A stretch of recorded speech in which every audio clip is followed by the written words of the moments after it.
Okay, this is types of Christians in the building called church part 2.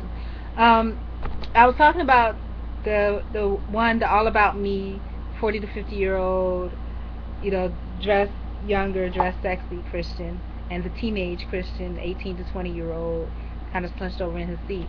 Um, and the ones that I encountered that fit those descriptions, I don't know, they had some type of relationship. I'm hoping it was mother and son. And as soon as that, he was okay. As soon as that woman came, he was all slunched over. And what it told me is that they didn't have a good relationship. And if they were mother and son, the same type of person that that woman was, because I have a funny feeling that she leads like a pretty fast life.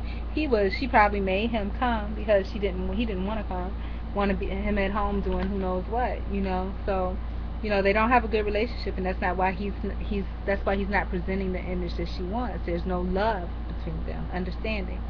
um so with that being said, the type of Christian that I am is I'm just trying to love myself. you know and if I was to be, Christian, but that word is so abused these days, I don't even like to use it. You understand? Um, and here I have notes about sentiments, kind spirits, struggle.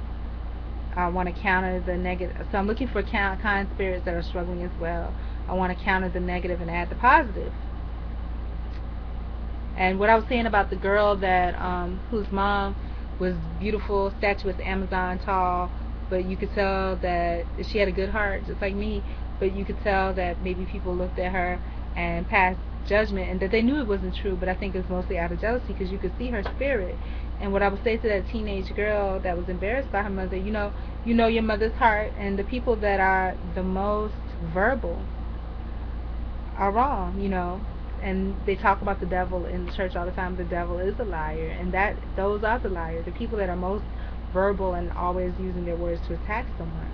Her mother is beautiful, attractive, and a strong woman that takes pride in her appearance and her children. And her mom's still young. She looks like she may be 30s at the most. Okay.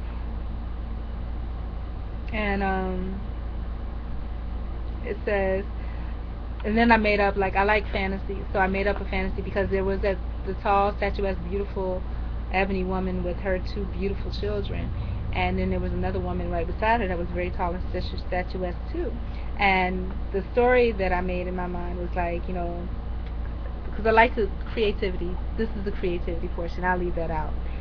Well, no, I won't, because it's part of my church experience. Was that the story, like, I can make off of that, like creative writing, was that maybe they both were high school friends, college friends, and they split up in college somehow. They were best friends. They both played like girls basketball.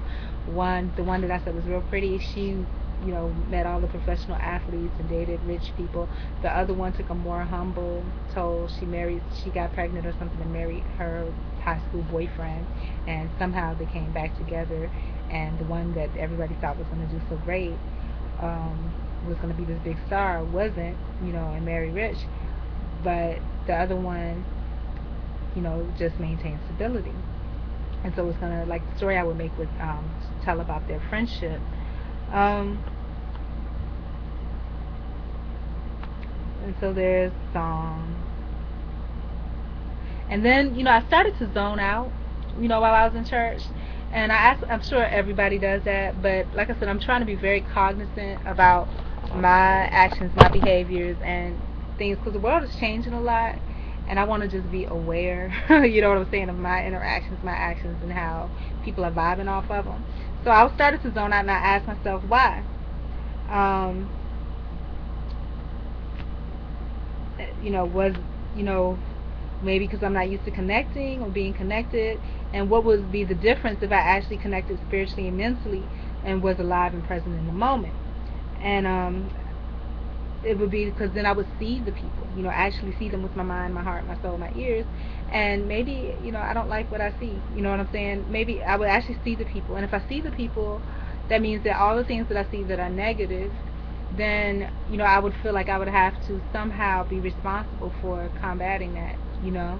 And I saw a lot of negative there, and that's the problem with actually seeing, because, and people don't see, they go through life with blinders on, whether they appear to be zoned out or not. um I mean, it would make me want to tell them, like, I haven't told y'all what I saw yet, but it would make me want to tell them, but that would cause me great danger and strife because I'll have so much opposition from it. Okay? Um, if I see them, how will it affect me? It means that in turn I will have to open up to them. That means tell them what I see. To mix, I would have to mix, to blend, to love and hope to be loved in return. And when you love and hope to be loved in return, it's also a thing that binds because, and this is what the church uses, what this pastor uses. It's so funny to kind of manipulate, because if you're a part of the body, in his terms, you're not going to stand up and speak out or do anything that's contrary. You're all just going to blindly follow. He basically damn near said that straight like that, and I'll get to that part because I took notes. So more songs, and then I noticed two young ladies that were beautiful. They were like sisters, and I was saying how I wished I had one that was polite, respectful, and loving. And they were said sorry, and the people there in the quote unquote flock were very good.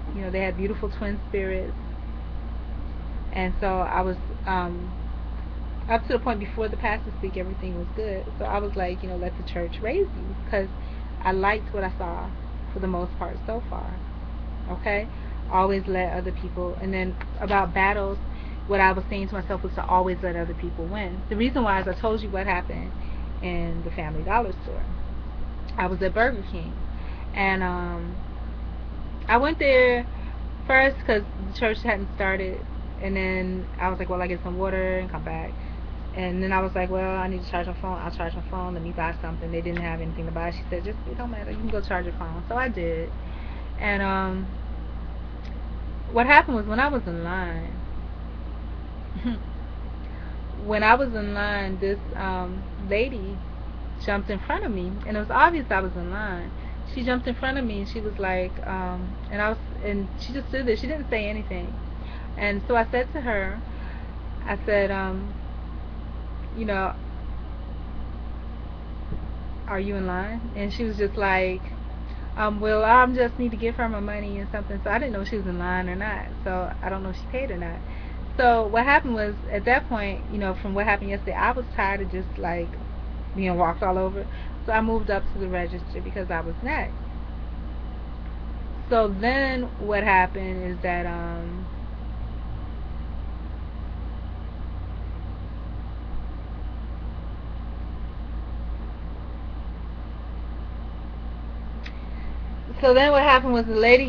the cashier came and actually took the money from the woman. And so it was obvious she had already placed her order, something with the money. So that was fine. And then I felt stupid because I was like, here I am trying to stand my ground. And also it's a Spanish lady.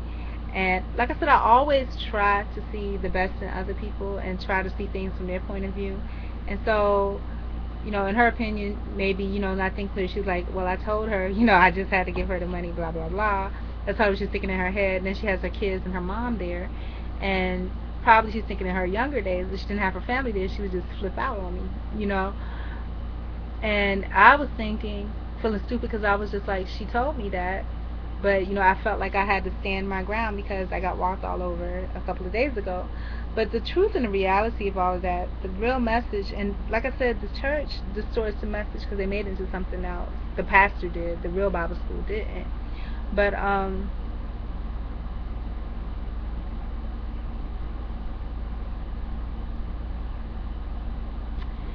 the church, what I got out of it was that, the devil was trying to hit me hard with pride.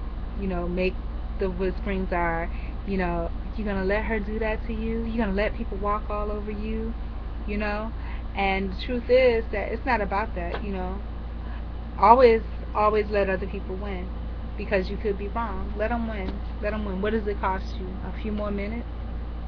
It's nothing but pride. It doesn't cost you nothing but that pride. That pride is what's causing the problem because I have the whole day, a few minutes.